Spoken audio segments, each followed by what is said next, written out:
Hey guys, what's up? Let me just tell you, Shawn Michaels is the wrestler who caught my eye. The 1996 Royal Rumble. I'm dating myself, but it's the first time I ever watched wrestling. Pretty much the first time that I ever really saw a wrestler besides like Hulk Hogan or whatever. But so I'm watching this show and I'm just like, what is going on here? Like, and I'm trying to remember what happened in that particular pay-per-view, but what I can really remember was I loved the Royal Rumble itself. I loved the idea of surprise people coming out, not knowing who it was going to be. I mean, at that point I didn't know anything about wrestling, so it was a really big surprise. You know, when they did come out, I didn't know who they were. Yeah, it was fun, and towards probably the middle part of it, I'm watching and it's exciting, and then countdown begins and here comes this guy. He comes right out and he's jumping up and down, and his energy was so infectious.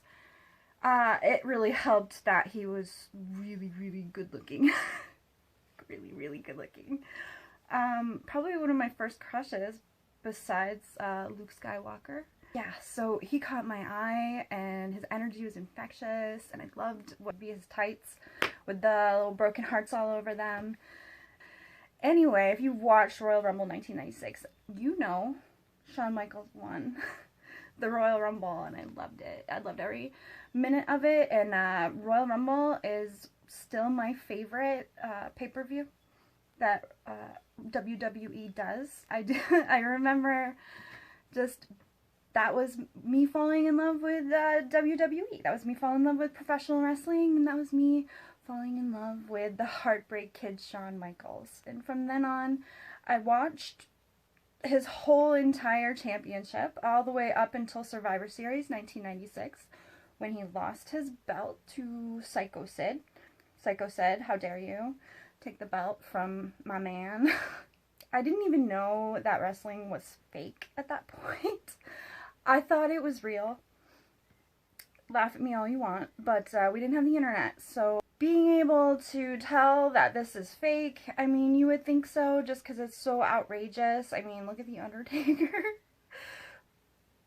But I didn't know, and I used to get so into the matches, and I would be like, go Shawn, no, Shawn, get him, rah, you know? And I was very animated. I remember my mom just being like, oh my god, what's wrong with her?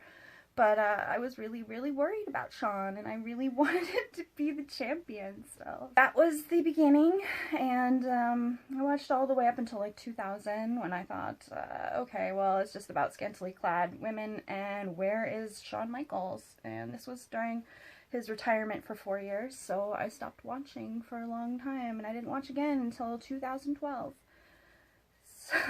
So I took quite the break, and I actually didn't even get to see my man retire in 2010, and I still can't bring myself to watch his last match. I mean, Shawn Michaels, you're number one. You always will be to me. There will never be anybody better than you. But number two would be AJ Styles, and number three, Adam Cole, baby!